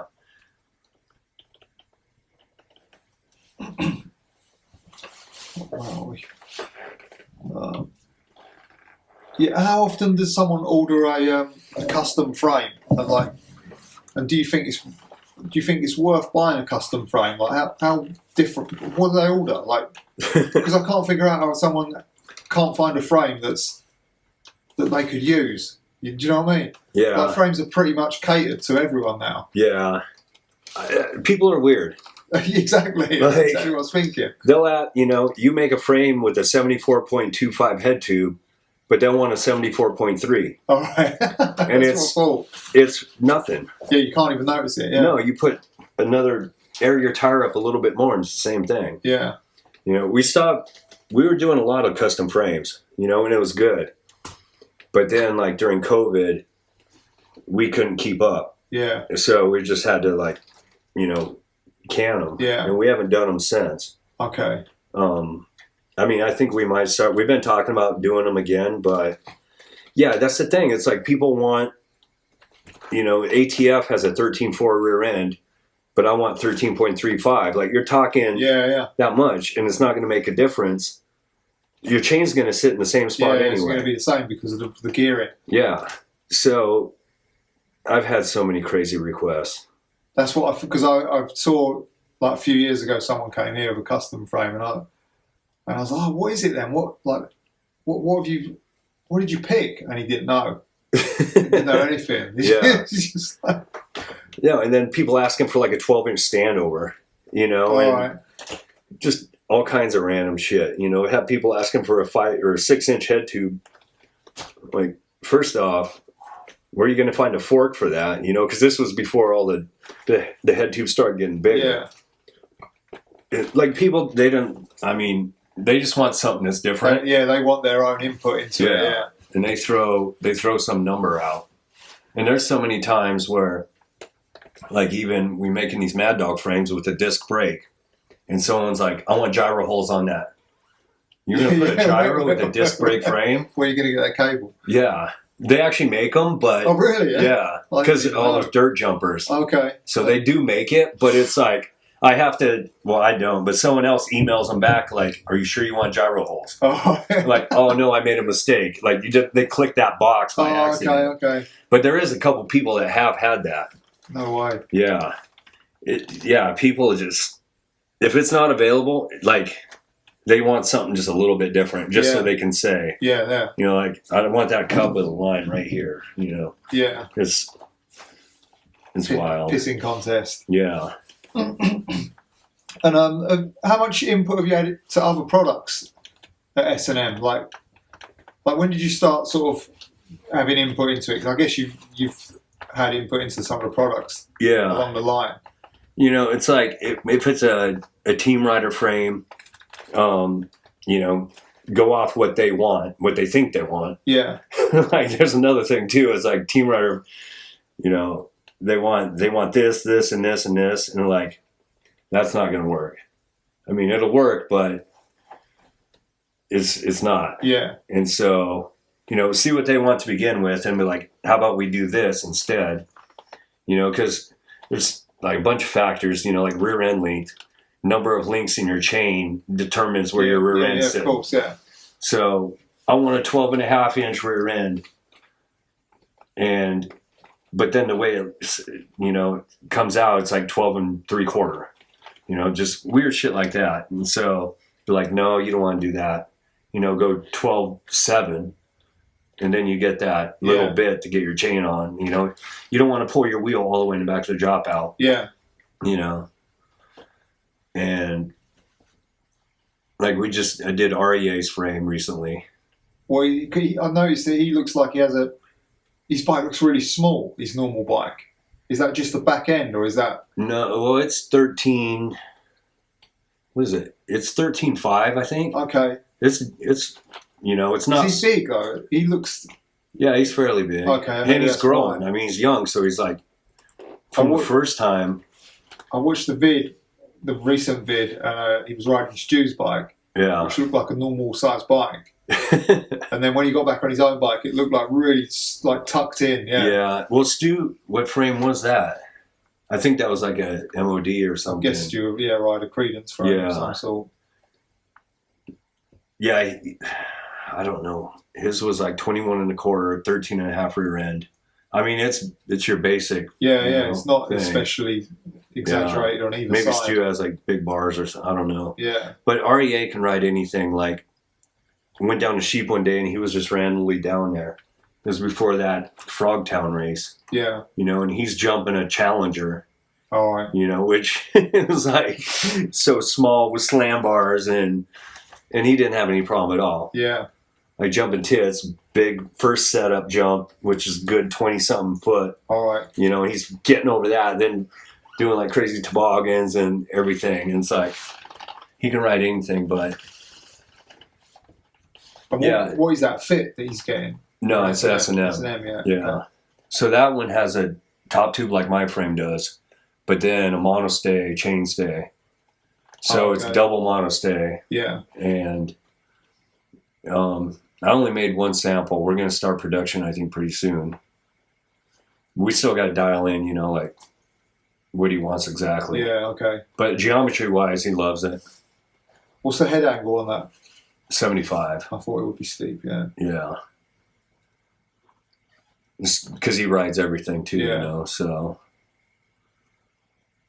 And what was the LAMF I wanted to speak to you about as well? Like, what was the idea behind that? I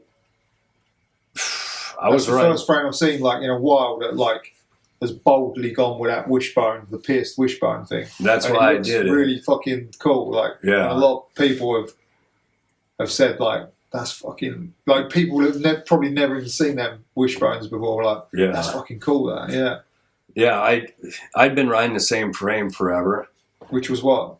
Just another one I made. Okay. It's kind of like a stricker frame. Yeah. Had the anchor in it and everything, like chains or seat stay bridge, and same geometry. But I made it, rode that. Then 2017, like the S&M 30-year party, I broke my wrist. Did a 360 front wheel clipped and just put my hand out, broke my wrist. And then a couple months later, riding again.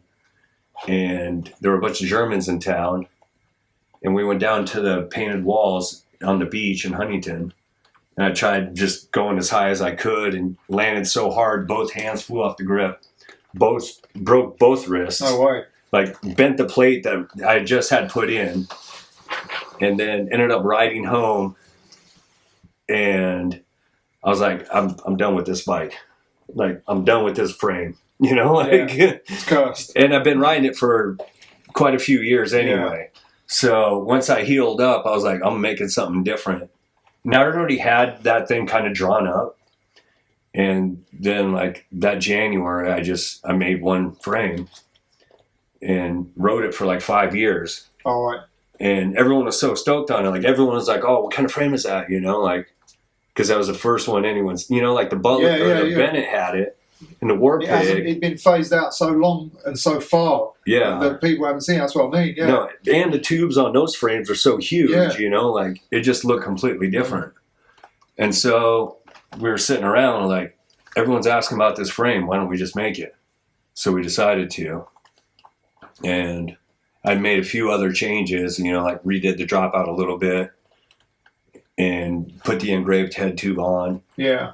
And then we did like laser etch on the caps, you know, USA on the caps. Yeah. Kind of how the old ones were, but these ones weren't embossed. They were actually laser etched. Okay. So it was like something different and everyone was so stoked. And at that same time, like a few years before, I had some steer tubes laser cut with the shield in them. Yeah. Like in the front where that front hole usually is. And so I had a fork laying around. I put that on there, and everyone's like, "Oh, that fork, like, it's so awesome too." Yeah. So then that's when we did those shield forks. That's how the fork came about. Yeah. So I'd been riding that same setup for like 5 years. Oh wow. Yeah. And what's the geometry on that? It's just like really conventional. Like it's like a Holmes frame. Right? Yeah. Like that's what I've ridden my whole life. It's a Holmes frame. Yeah. 74.5. Rear end was 14, 11.8 BB. Okay. Standover's a little bit taller, 9-inch. All right. You know, but then chainstay 990s. Yeah. And what was the name? Where's that come from? Well, because we had the L.A.F. Yeah. We had the ATF, BTM, and then I was just like, I love Johnny Thunder, so let's do the LAMF. Yeah. And that's where the graphic come from as well, right? Yeah, just put the shield on there. Yeah. Instead of, the original, the heart. Yeah, it looks good. And then, like on the head tube, it was always DTK LAMF. So I just put my initials instead of DTK, down to kill like a motherfucker. So I just put my initials, and then LAMF. Like that's what's engraved on the head tube. And did that become more popular than what you thought it was going to be? Yeah. Yeah. Yeah. We made 100 of them and they were all gone before they were even back from paint. So yeah, it definitely, just because no one had seen anything like that in quite a while. And you got all these older dudes that are like, that geometry, they don't want some super steep head tube and a short rear end. So they're all stoked on that. And a lot of people are like, oh man, I'm gonna start riding again. I want to get one of your frames. Yeah. It's like, that's awesome. Yeah, definitely. That took people by surprise, I think. Especially the look of the frame, it was so like different to the rest of the stuff that's hanging on. Yeah. Like, people warm to it rather than, sometimes it can just go that way. Where people are like, what the fuck? But yeah, we went the right way. Yeah. That was good. No, they definitely turned out good. And you carrying on making them frames?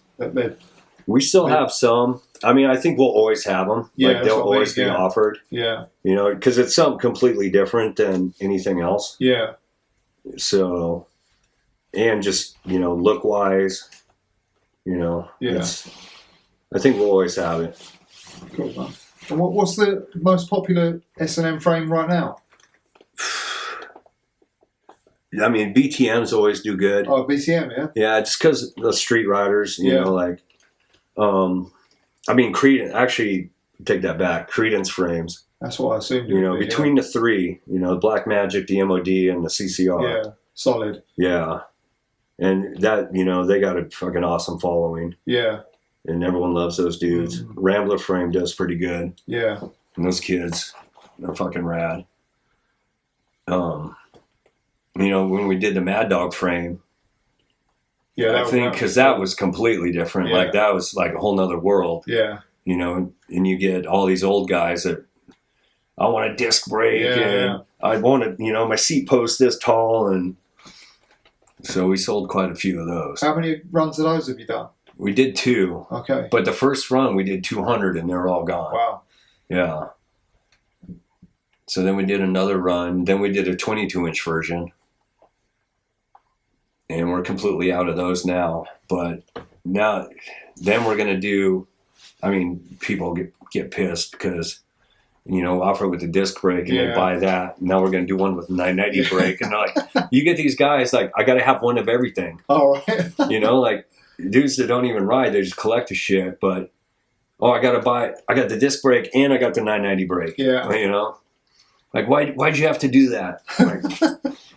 Like, are they coming out like this year, I guess, right? The Yeah. 991s. Yeah. I have all the parts. We just got to get them into the production run. Like, All right. yeah, I mean, they'll probably be within the next few months. Same colours as before or different I colours? don't know. I mean, it makes sense to do the same colors, but that green, I thought that looked really good, like the original yeah. forest green maybe. No, that was the best seller too. Oh, was it? Yeah. Yeah. The yellow did look classic, but Yeah. the green was good. Has there been like any S&M products that you thought were going to be popular and wasn't? Or as popular, I should say, because everything's been pretty popular. So Well, like S&M or S&M, Fit? yeah, or Fit, yeah, whatever. We did the Metal Eagle frame, Okay, Corey Anastasio's. yeah, I thought that might do all right, but we're still, we're sitting on the first batch still, okay, which it's a good frame, but like, rear end's really long, how long is it? 14.4 Okay, or 14.5, Wolf. and it's, I don't know. That was one I thought would definitely fucking move, but Because the one that surprised me a bit was the Chris Harty frame, yeah, which is like I like that geometry, like yeah, the super low bottom bracket. Yeah, Which now on the new Rambler frames, we lowered the bottom bracket Yeah. to almost that same thing. yeah, the low bottom bracket I think is way better. Yeah, I know the Heartbreaker frame is doing real good. And he was just like, he rides for Fit, which is not necessarily what Fit you'd think that Fit is about. You know what I mean? Yeah, Like you think he'd just be on S&M, but like he rides for Fit. But that frame, I've sold quite a few of them frames. Yeah. yeah. So people, they're drawn to that. Like, And they had like the good graphics and shit. Yeah. Like I think that makes a huge difference too. Which nowadays it seems like a lot of kids peel the stickers off as soon as they get them. Yeah. But I think if it's something that looks good, from the get go, I still think even if you take the stickers off, I still think that when you pick the frame up and you first buy it, that image still goes in. If you know what I mean, like you had some crappy graphics on it. They're not. You're going to take them off regardless, but you're still getting that image of what this thing is supposed to be about when you take the sticker off or not. Just when it's on the shelf or the shop or whatever. Yeah. I think it all matters, all that stuff. Yeah. It's something that catches your eye too. You know, like that was the one thing about my frame is you got triangle, and then this thing that goes like that, and it's like, oh, what, Yeah. Hey. Yeah, that's it. Yeah. Yeah, man. And what about like? Has there been any products that you didn't think were going to be that popular that were?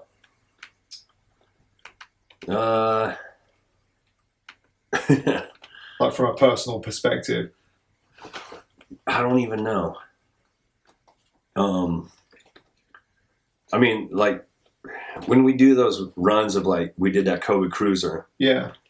I was like, oh, it's kind of. Yeah, I don't know about this. Yeah. But everyone loved it. Yeah. We sold them all. Yeah, that's in a matter of like that, I would have definitely thought that wouldn't have been popular. Yeah. Or as popular. But then again, it was another one of those things that nothing we'd ever done, and the old Schwinns were like that and whatever. So I think people were just. And then you get that one guy that's like, I got to have that frame. I got to have that S&M frame. There's quite a few collectors as well on there. Yeah. For S&M as a brand, so. Yeah. Yeah, when you look at that BMX museum, it's insane. Yeah. Like. And what's the business like for selling to sort of small bike shops now? Like, how much has that changed in recent years? I think we still sell quite a bit to shops. Yeah.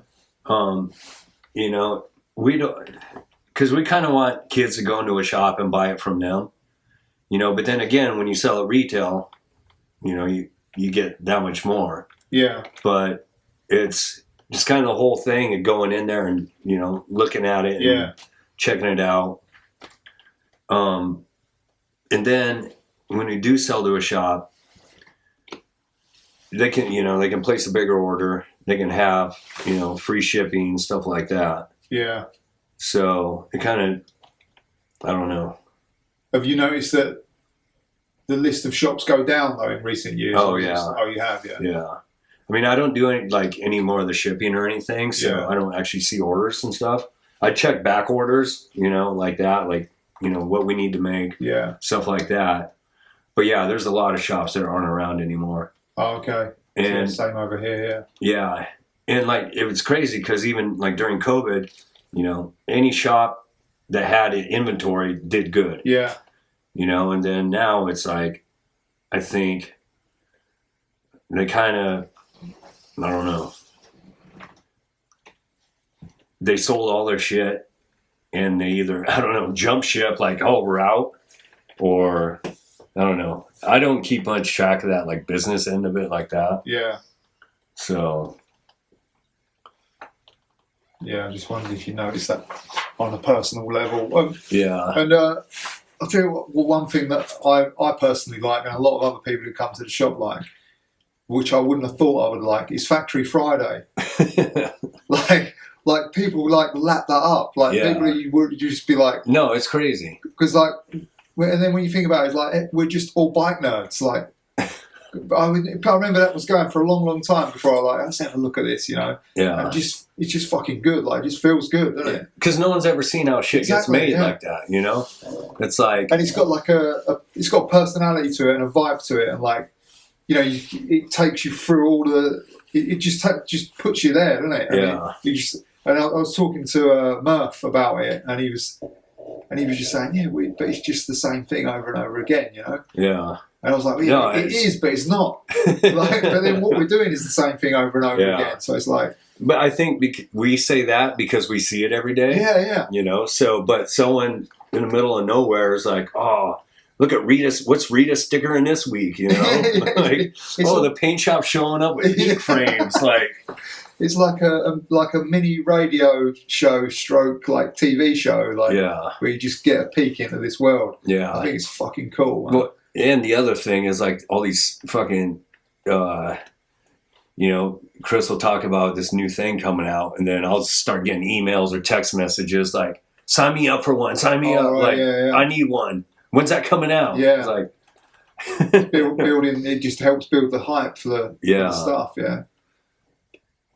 Yeah. And I mean, I watch some every once in a while, but people, they're waiting for that every Friday. Yeah, it's good. Like, because sometimes you like, there's a month missed or 2 months missed, and it's like, oh, where's the next one? Yeah.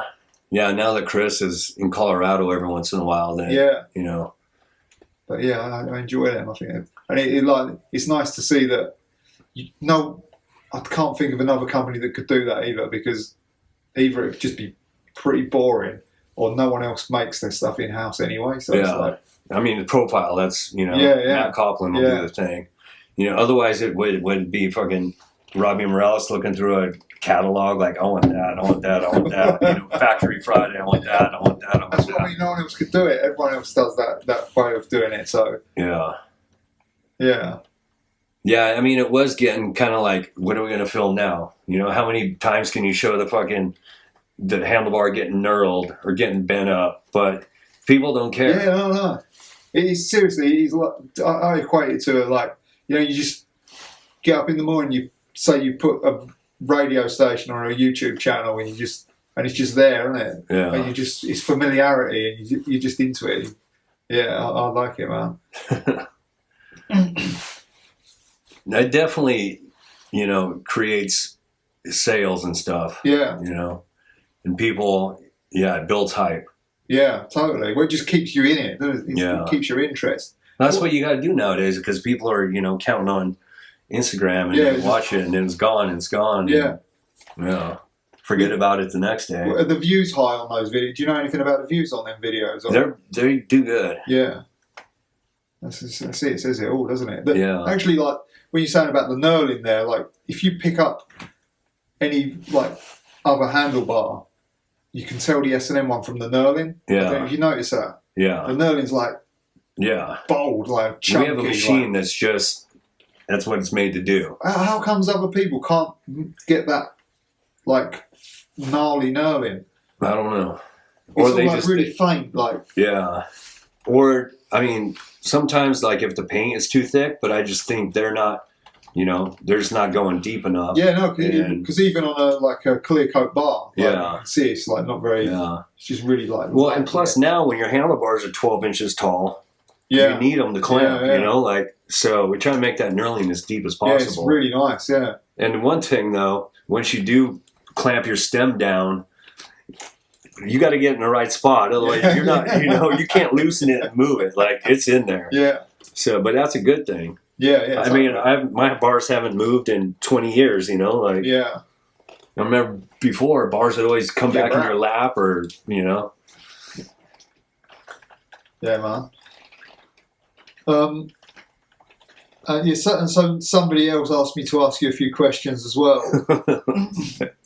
So one of them was, how did you get the name Timmy? That would be Magoo, who has a nickname, Harold McGruther, which everyone knows Magoo.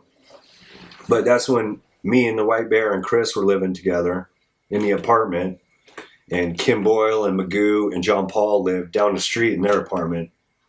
And that was right when I started, like... That was Mental Jimmy's days? Mental Jimmy's, yeah. He was doing it in the garage. I just went over there one day, and he was like, "What's your name?" And I was like, "Jason." He's like, "You look like a Timmy." And I was like, "Yeah, it's Jason." He's like, "You're Timmy." Oh, that was it, yeah? Yeah, and that's... Forevermore. Yeah. But then at one point, there was 3 Jasons living in the house. Like me, Jason Pope, Jason Thompson. And so someone would call up on the phone, like, "Is Jason there?" Oh, yeah. Like, which one? And so then it was kind of like, I don't know, Timmy stuck. Yeah. And then the Timmy thing, like I had to add Timmy Ball, then I had to add Jason Ball, and people thought we had a twin brother. Brothers, yeah. Yeah, and it was like, "Oh, I saw that. I saw your twin brother." I was like, "No." So yeah, I mean, even to this day, there's people that don't know my name. Real name's Jason. Yeah. And it's crazy. Yeah, it's like, and I can tell which friends I've known for a really long time. Yeah. Like there's the 90s group, the people I grew up with, they still call me Jason. But then like after that Magoo thing, it was Timmy. Yeah. And even like Keith Mulligan, he's like, "Hey Timmy," like Leland's, "Hey Timmy." Yeah. It's like, "Hey Timmy." And if like someone's behind me and they yell out either Timmy or Jason, I'd turn around, like yeah. I'm still used to it. Yeah. Oh, I always wondered that. And the other one was riding back from Vegas and not being allowed in the Schwinn truck or something. Well, it wasn't even Vegas. It was one of those years. Colorado, was it, or somewhere? No, it was from Pennsylvania, from South Park. So the Schwinn truck was going out. This was Strzelecki. Strzelecki and Tony Shinaka. He was like the team manager then. And they were going out to... Where was the first race? First race was somewhere, and I got to ride out with them. So we drove out, left California, stopped in Chicago because like Schwinn was based out of Chicago, or they had a thing there. Yeah. We just stayed there for one day, and when we were there, I was like, I'd already known all the FBM guys, and they were at the Fat House in Fort Wayne, and I was like, "Oh, I need to ride to Fort Wayne." If I get to Fort Wayne, then I can, figure it out. Because they're going to go do the Schwinn thing, Yeah. So I'm sitting there like, "Hey, I know these trails in Fort Wayne. They're fucking awesome. Let's go there." And it wasn't that far of a drive. I think maybe hour and a half or something. Yeah. So we fucking pack up from Chicago. We go down to Fort Wayne. And Shinaka's first run through the trails, he breaks his collarbone. Huh. Like, he's AA pro. Like, this is his whole summer of making money. Yeah. You know? And he breaks his collarbone. I was like, fuck. So they end up leaving. I stay there. You know, then I go, you know, all around for the summer. And then South Park was the last race. And I'm in South Park, and I was like, I need to ride home. You know, because back then, no one ever, like, I didn't fly. And Yeah. I was like, fuck, I need to ride home. And Strzelecki, O'Neal was out there too. So he had, I don't remember how he got out there, but he was at the race. That's when he was racing for us as well.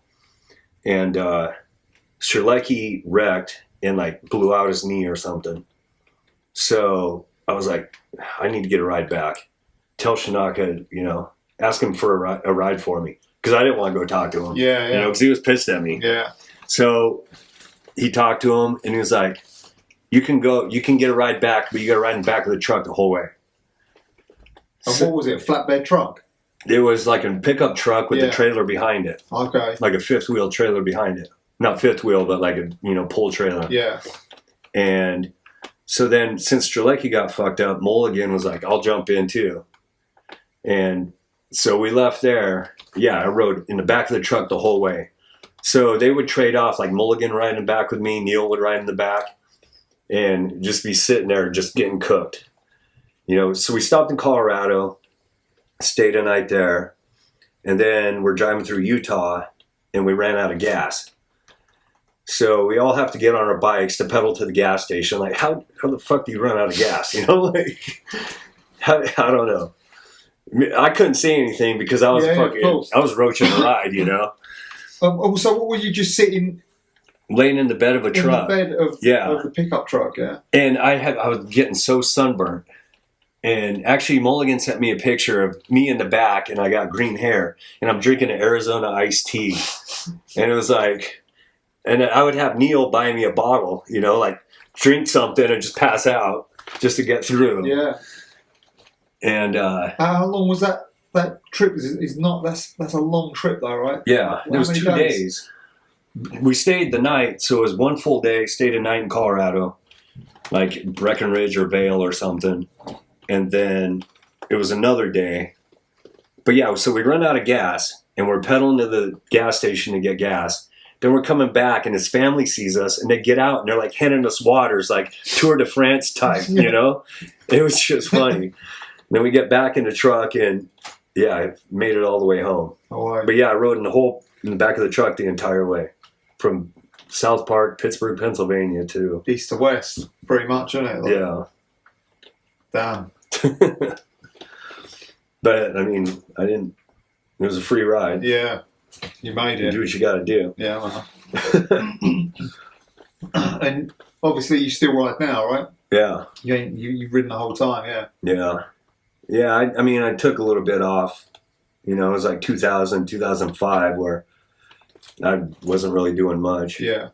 And then getting back into it. And then, like, yeah, I mean, the last 5-6 years, I've rode more than, you know, I actually was back in the day. Oh, really? Yeah, it seems like it. Whereabouts do you ride now? I'm Sheep.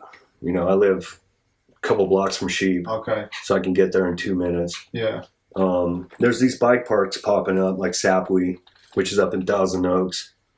There's one in Corona. I just went and rode some trails in San Dimas.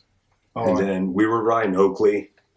What's that? Oakley sunglasses. Oh, okay, yeah. Like where Hooker, all right. He built those Oh, jumps. there's some jumps there. Yeah. I didn't know, yeah. Yeah, so that was good. But now that daylight savings, the guy that works there, we can't go there till, you know, late in the afternoon, but it gets dark so early. All right. So we haven't that's more like a summer spot. Yeah. And a couple parks down in San Diego. But I don't know. I used to ride concrete parks as well. Nah. No. I don't know. Yeah. I've just been riding dirt. Yeah. Sheep's the spot. I mean, I'm there probably 4 or 5 days a week. Local. Yeah. Who else is there? Anyone else that used to ride there back? Butler's actually been out last, you know, I've rode with him the last few days. Me and Mulligan ride there a lot. Like, yeah, when we were doing a Thursday session, and it was the old man session, like Alan Foster, Brian Lopes, Robbie Miranda, me, Mulligan, Heath Pinner would come out. And Cool, even man. like Biz would go down, drink his White Claws, and That's that sounds like a good time. yeah. But yeah, me and Mulligan ride all the time. Excellent. And what do you think is there anything that you think would make BMX better now? Like what would be like something that you don't like, sort of something to counteract what you don't like? What would make it a bit better? Do you think, like on a personal level? Everyone smashed their phones. Yeah. I mean, just going to the trails, like half the kids are sitting there on their phones, and like, it's like, oh, film me doing this. Oh, I got so many likes on this right now. Yeah. Like, Okay. I need this. I got to do this. I don't.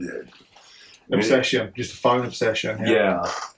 Which, if you ride a little bit and do that, then it's one thing. But the kids will go all the way down the trails and just sit on the phone the whole time. Yeah. Which, I mean, I'm not the phone police, but Yeah. that seems fucked to me. If I'm gonna go ride, I'm gonna ride. I'm not gonna sit and. I could sit at home and look at my phone. Yeah. But I don't know. The whole dirt jumping thing is coming around, which I mean is still good. But you go to the trails and there'll be like 2 BMX bikes and Oh, that dirt jumping bikes. Yeah. I don't like that. Yeah. I just think tricks look shit with big wheels, like, yeah, and it just seems counterproductive. Like, no. And they build jumps a little bit different, like. So, I mean, I don't hate them because we're actually going to start making some. yeah, no, same, but I just don't like the look of it. Yeah. Yeah. I mean, other than that, I don't. You still wing a 360 over one of them jumps? Oh, yeah. Oh yeah. Nice. Yeah, I did one for the LAMF frame. Oh yeah. Yeah, Okay. That was a couple I'll of have months to have a ago. relook at that. Yeah. I watched that video, but I can't remember. Yeah. Yeah. Cool, man. I've been meaning to try. Like, I see these kids down there on their dirt jumpers, and they're like, "Oh, I want 1-footed tabletop," and I'll be like, "I can do 1-footed tabletop," and I go and I do it, and it's just a bike leaner. I'm like, I need to go down there. Yeah. But lately, it's it gets dark, so I get about 20 minutes a day before the sun goes down. But I'm waiting. I'm gonna try and bring a little trick list back. Like when I had to film that with Stu, it was January this same time, and it was wet down there, and it was like I got to do this thing in 30 minutes. Yeah. And it was like fuck, just trying to pull all this shit out of my ass, and I was so tired. It's like Yeah. But I want to try and. If you don't like even the simplest tricks, that like if you same for me. Like I just 5 years ago, I started doing X-ups again, and it was like X-up is easy, That's all I got is X-ups and But tabletops. I nearly ate shit on like one of the first ones I tried. Yeah. Yeah. Like, it's all hard if you haven't done it for so many years. Like Yeah. no matter how easy, you still remember it being easy, but like yeah.